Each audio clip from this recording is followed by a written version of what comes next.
It is 12:30 p.m., Thursday, October 11th, 2018. I'm Amanda Moreno. And I'm Jackie Velez. With the midterm elections coming up in November, we asked around campus to find out if students were registered to vote and why it is so important to them. Here's what we found out. You have no one to blame but yourself if you don't vote. The U.S. midterm elections are fast approaching, and according to College Factual, San Antonio houses approximately 100,000 college students. But are they registered to vote, and why? I think it's important for people to register to vote because we all have a say in our government and what goes on, and especially as young people, we deserve to make our points known. At a local level, I feel like it's more beneficial, especially if you want certain changes made in your community directly affecting you.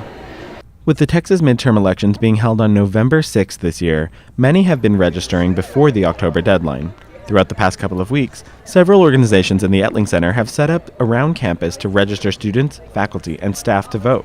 And while many have already registered, the levity of the upcoming elections is still lost on some. And we have several really huge issues brewing that we know are going to come up. And so which party is in control of Congress makes a huge difference. So this is probably the most important midterm election that we've seen in the last 30 or 40 years. I would suggest that everybody show up. Regardless of age, background, or race, it's important that we do our civic duty and make our voices heard, not just in the November midterms, but for many, many more election cycles to come. For UIWtv, I'm Aaron Chavez. Go to our social media page and tell us why you think it is important to vote. Making a grand return after a one-year hiatus on campus, UIW held one of the city's largest national night out events last week. We go now to see how this campus engagement event can also teach valuable lessons for the security of the community. UIW National Night Out 2018!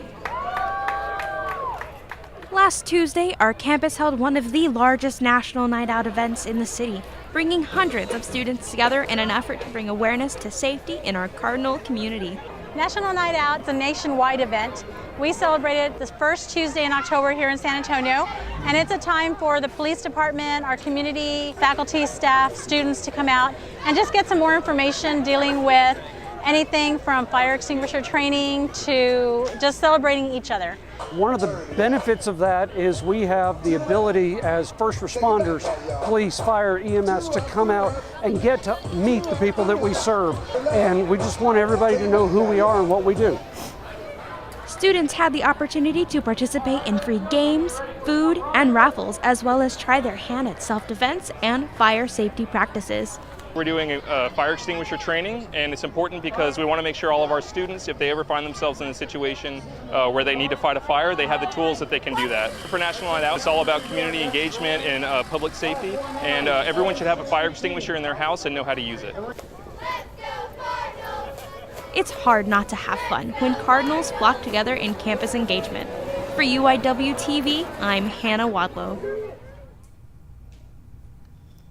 Around San Antonio and even our own campus, ride-sharing scooters have been showing up and making their way through our commutes. We went around the city to find out what locals and tourists think of our new popular method of transportation. Anywhere you go around town, you can't ignore the flock of electric scooters that now call San Antonio home.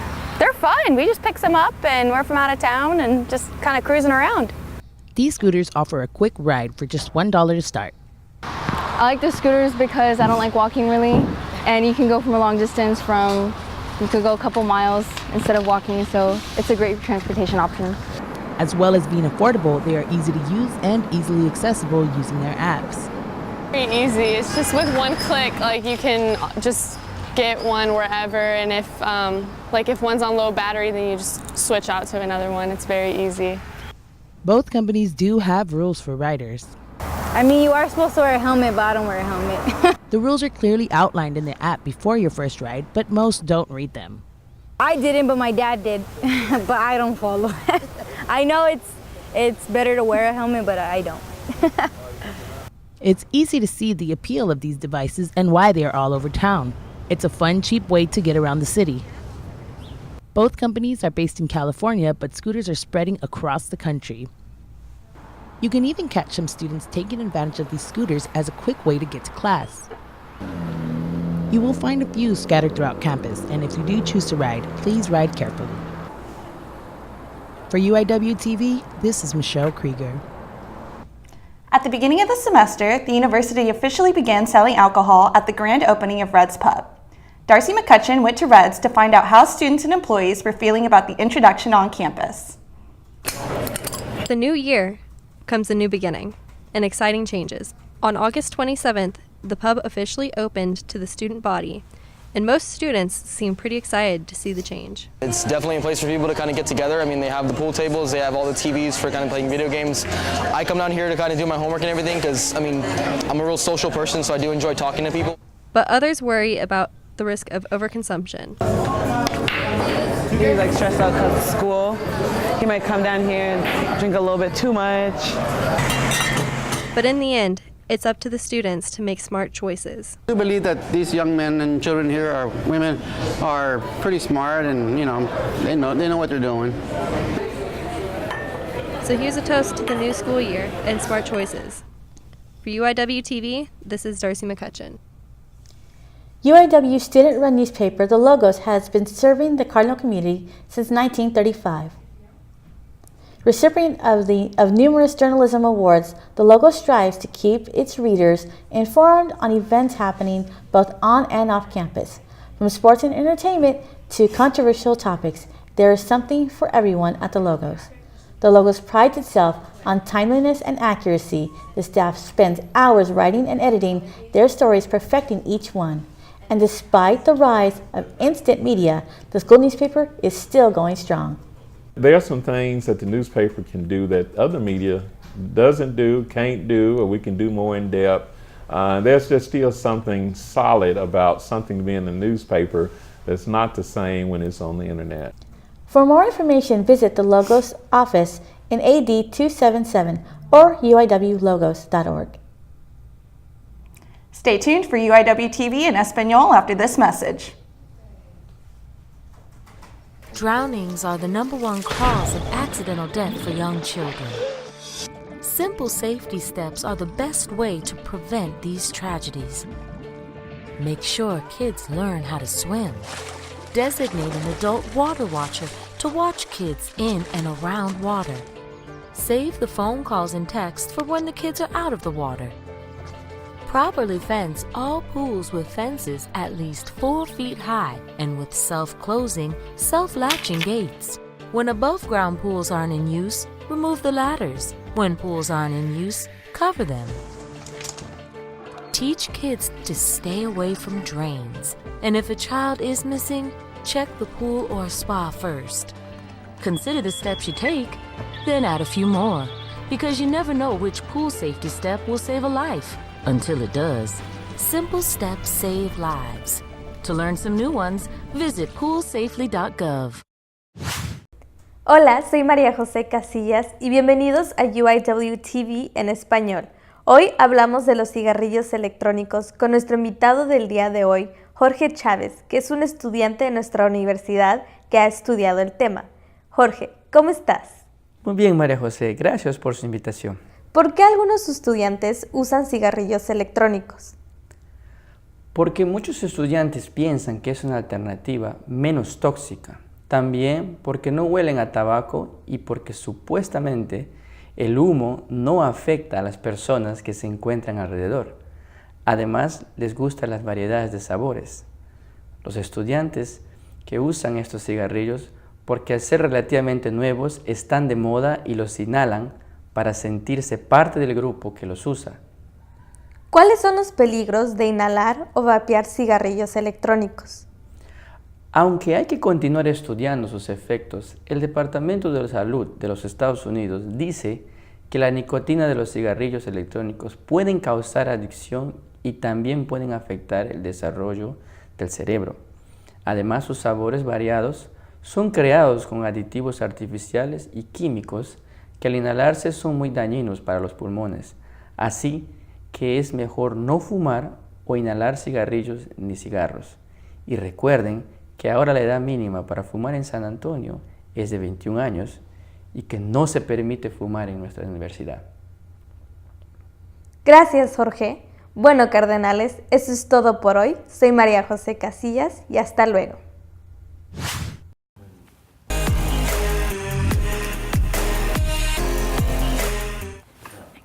Hey Cardinal fans, I'm Darcy McCutcheon, and thanks for joining me for today's broadcast, where we give you the rundown on all the latest UIW sports news.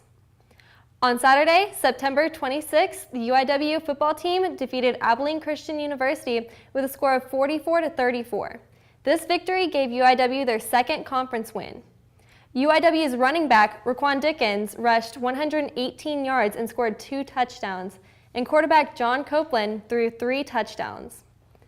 UIW's defense forced a total of 3 turnovers to secure the win. On September 21st, UIW's women's soccer team opened Southland Conference play with a 2-1 victory over Nichols. The UIW's women's soccer team started the first half with strong offensive lines. Defender Taylor Husfield scored during the 20th minute to enter halftime up by 1. During the second half, midfielder Jade Piper scored in the 46th minute to secure the win for UIW. UIW's next women's soccer game will be tomorrow at 5:00 p.m. at Benson Stadium. Hope to see you there. On Thursday, September 27th, UIW's volleyball defeated Sam Houston State at the McDermott Center by the scores of 25-19, 25-18, and 27-25. During the 3-set match, senior outside hitter Maddie Slaughter led the team with .500 hitting, 6 kills, and 2 solo blocks. Freshman setter Pilar Gonzaga obtained a season high of 42 assists as the Cardinals handed the Bearcats their first conference loss of the season. The volleyball team will face Stephen F. Austin tonight at the McDermott Center. Well, Cardinals, that's all we have for UIW Sports. I'm Darcy McCutcheon. Until next time, let's go Cards.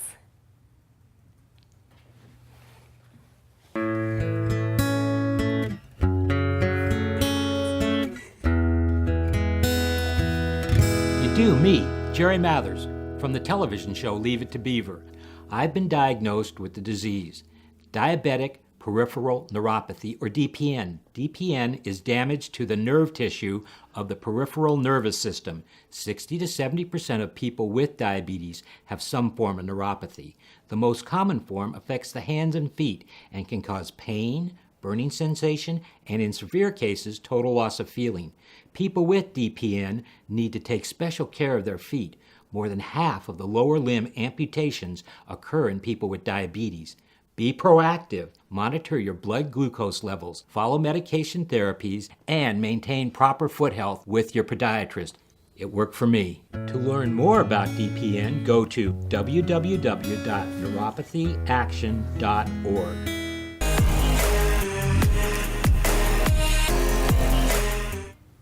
Brianna Medina here, and welcome to your Cardinal Entertainment, the segment where we talk about everything exciting happening on campus and the city. Our theater department is always bringing us the best shows, and this month they are giving us Ironbound, written by award-winning playwright Martina Mayox. The UIW Cheever Theater opens its doors on October 5th to present Ironbound, the story of a Polish immigrant woman who moves to the United States. The play will run until October 13. Prices are $12 for adults, $9 for children, and always free for UIW students. So make sure and head out to catch the show. As we continue our semester, sometimes a study break is much needed, and that's exactly what campus engagement brings with Crafty Tuesdays. Students get the chance to disconnect from their classes and interact with each other between classes. Next time you need a quick break, keep an eye out for Crafty Tuesdays at our Student Engagement Center. We hope that it not only brings them together, but also acts as a stress reliever and to pass time by during classes. Professor Emeritus Dr. Gilberto Hinojosa curated an exhibit on the Sisters of the Charity of the Incarnate Word. Here's Rashay Stevens with more on the exhibit.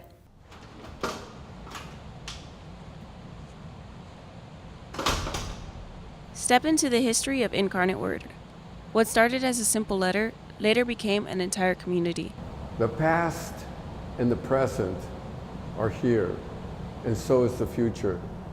Bishop Clark Du Bois sent the letter to the Sisters of Charity asking them to come to San Antonio and start a clinic, which would later become Santa Rosa Hospital. From their ministry of nursing, the sisters began to take care of orphans. So they moved from healing to training nurses to an orphanage to teaching the orphans, to teaching at schools. A school that grew so big they had to move it to Brackenridge Estate, the same land our university sits on today.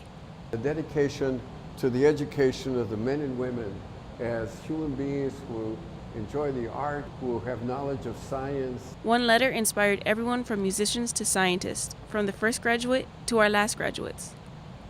Reporting from UIWtv, I'm Rashay Stevens. Backyard on Broadway finally opened their doors last month after being under construction for over a year. The bar opened with a focus on its patio, which includes an enclosed area for our four-legged friends to run and play, a jungle gym for the little ones, and a football field-sized lawn where customers can enjoy a game of cornhole and listen to live music. Backyard on Broadway is located at 2411 Broadway Street and is open Monday through Friday, so make sure to check it out, Cardinals. With football season comes homecoming season as well. Homecoming elections are right around the corner. This tradition serves as a showcase of all those who are worthy of carrying the UIW mission and representing our school. So in any candidate, we're looking at somebody who not only knows what the mission is of UIW and what our tenets are, what we stand for, but who also encompass a UIW spirit that not everyone has. Somebody who is willing to be engaged and not just wear red, white, and black. Thank you for watching today. For UIWtv Entertainment, I'm your host, Brianna Medina. My name is Caitlin. I'm 6 years old. I like to go to the beach with my cousins. When I was a baby, I was very sick. And then I got a liver transplant from an organ donor. He saved my life. This gift of life was made possible by an organ donor. Imagine what you could make possible. Sign up as an organ, eye, and tissue donor. Go to organdonor.gov. Earlier on our show, we asked you why you think it is important for you to register to vote. Sarah said voting is extremely important. By voting, you're making your voice heard and giving your opinion on how our government should run. Our votes can dictate the future. David said it's important for the simple fact that it exercises your right, and if you don't use those rights, someone else will. Thanks for tuning in to this week's broadcast. Keep up with what's going on at UIWtv by following us on Twitter and Instagram and liking us on Facebook. Make sure to tune in 2 weeks from now for the latest news from on and off campus. I'm Amanda Moreno. And I'm Jackie Velez. Thank you for watching and be kind to one another.